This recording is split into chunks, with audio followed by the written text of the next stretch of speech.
Imagine you are standing outside on a summer night in 1893 in a big park in Chicago. The air smells like fried food and horses. Then, all at once, thousands of light bulbs turn on across the fairground, not with a small flicker like a candle. All at once, bright and steady, like a small sun has landed on the ground. People scream, some people cry. A few older visitors, farmers who had never seen electric light before, fall to their knees and pray. That light did not come from Thomas Edison, the famous inventor most people think of first.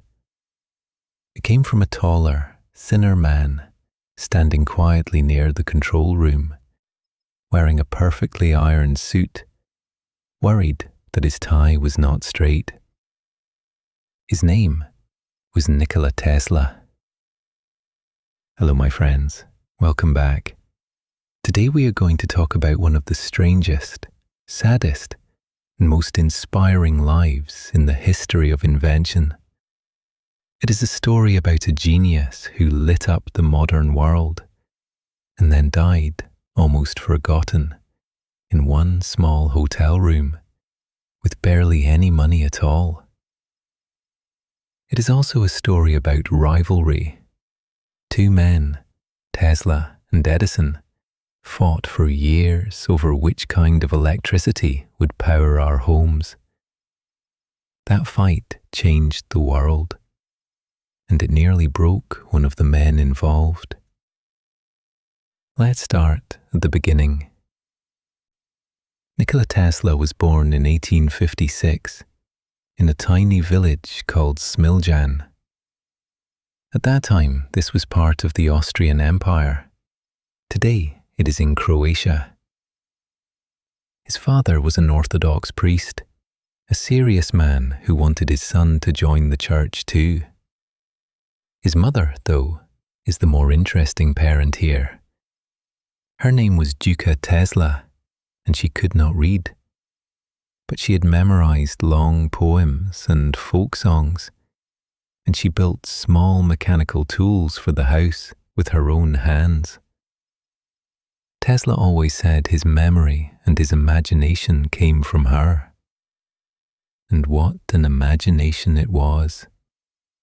Tesla later wrote that as a boy, he could picture an object in his mind so clearly, so completely, that he could not always tell if it was real or imagined. He said bright flashes of light sometimes appeared in front of his eyes, especially when he was upset. A doctor today might call this a kind of visual disturbance connected to stress.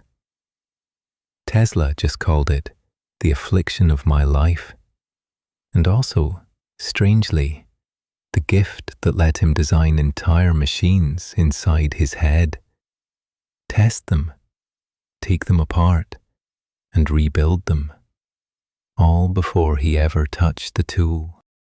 His childhood was not gentle. When Tesla was 5 years old, his older brother Dane died in a horse riding accident. Tesla rarely spoke about this later in life, but people who study him believe it changed the family forever. His parents' attention shifted, quietly, to grief. Tesla grew up feeling like he had to prove something, that he mattered too. As a teenager, he became seriously ill with cholera, a disease that infects the stomach and can kill quickly if untreated. He was in bed for months. His father, desperate, promised that if Nikola survived, he would be allowed to study engineering instead of becoming a priest. Tesla did survive, and his father kept his word. He studied at the Austrian Polytechnic in Graz, and later took classes in Prague. He worked incredibly hard. Some accounts say he studied so many hours a day that his professors worried about his health. But he also gambled away his tuition money at one point, a detail his official biographers don't like to mention much, and he never actually finished his degree. He left university without a diploma. Keep that in mind. A man without a finished degree would go on to hold hundreds of patents. A patent is an official document that says an idea or invention legally belongs to you and would reshape how the entire planet gets its electricity.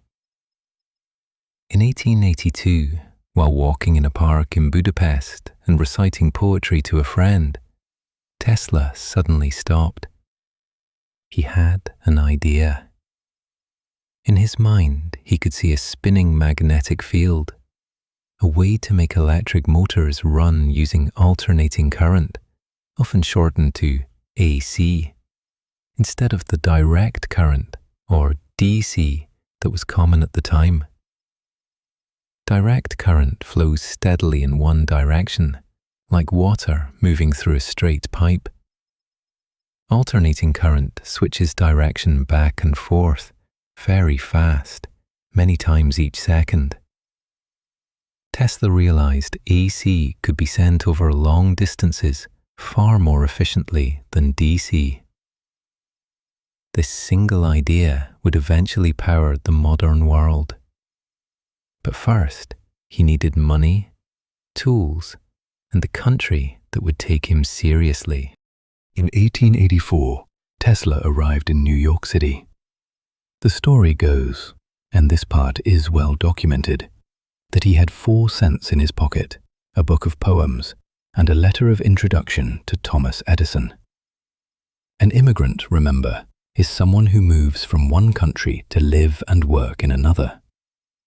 Tesla was now an immigrant in America, 28 years old, with almost nothing but his own brain and a letter. Edison hired him, and for a while things went well.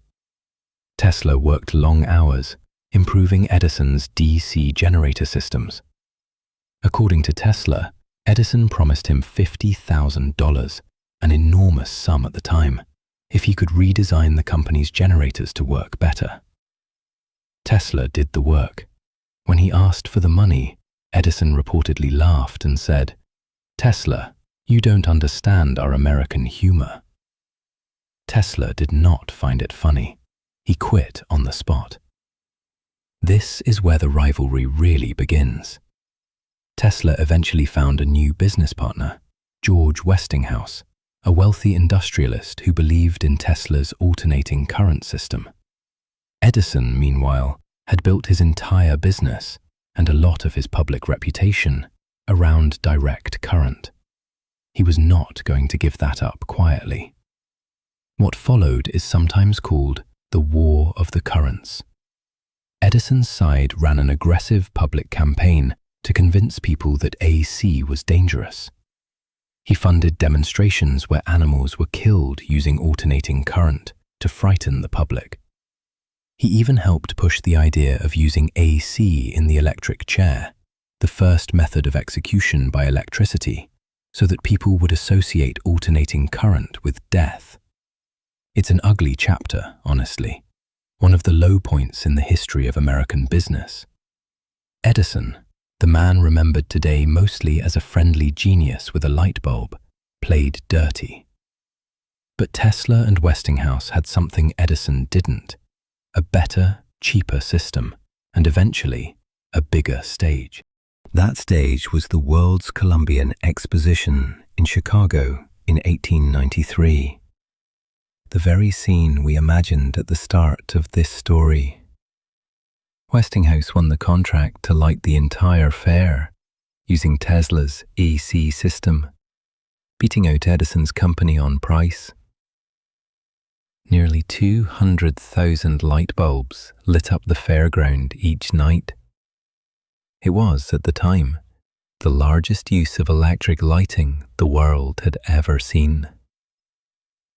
Visitors from small towns who had never had electric light in their homes stood in the dark grass, looking up at glowing buildings, completely amazed.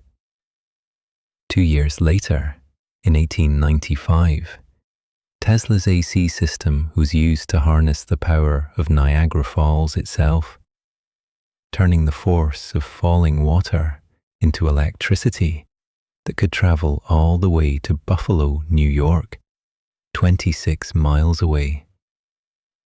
This was the moment that settled the war of the currents for good. Direct current could not travel that far without losing most of its power along the way. Alternating current could.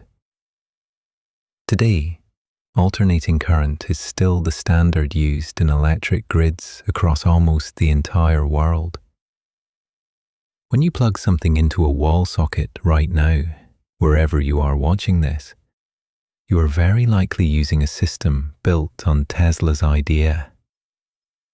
So, genius proven, rival defeated, fame secured. A happy ending, right? Not quite. And this is the part of Tesla's story that always makes me a little quiet, a little sad when I tell it. Tesla did not care much about money. He cared about ideas, sometimes too many at once. He worked on wireless communication before radio was common, on remote-controlled machines, on a theory of energy transmission through the air itself. In 1901, with financial backing from the banker J.P. Morgan, Tesla began building a huge tower on Long Island, New York, called Wardenclyffe. His dream was enormous. A tower that could send messages, and possibly even electrical power, wirelessly across the entire planet, for free, to everyone. It was too big, too expensive, too far ahead of what investors, people who give money to a project hoping to earn more money back, were willing to risk. When Guglielmo Marconi successfully sent a radio signal across the Atlantic Ocean using a simpler, cheaper method, J.P. Morgan pulled his funding from Tesla's tower completely. Construction stopped in 1906. The tower was later torn down and sold for scrap metal to pay Tesla's debts. He never got to test his biggest dream. From there, Tesla's life grew smaller and lonelier. He moved between hotel rooms in New York City, unable to pay some of his bills, sometimes trading future patent rights just to cover rent. He developed an intense attachment to feeding pigeons in the city parks. He once said he loved a particular white pigeon as a man loves a woman, and that when she died, something in him died with her. It sounds strange to say out loud, but I think it shows how alone he had become. A man who once lit up an entire world's fair, now finding his closest companionship in a bird.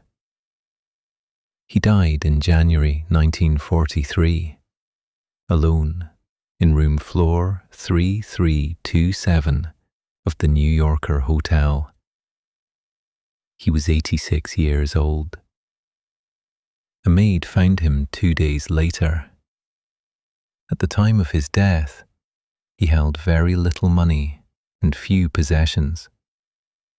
Just a man, some notebooks, and a lifetime of ideas that the world had not fully caught up with yet. Here is the strange twist, though. Tesla's story did not end with his death. It kind of started over. For decades after he died, he was a footnote, the other electricity guy, mostly known to engineers and historians. But slowly, his reputation grew. Today, the unit used to measure magnetic field strength is officially called the Tesla. An electric car company borrowed his name too. Documentaries, books, and yes, Videos like this one keep bringing his story back into the light, the very thing he gave to the world in the first place.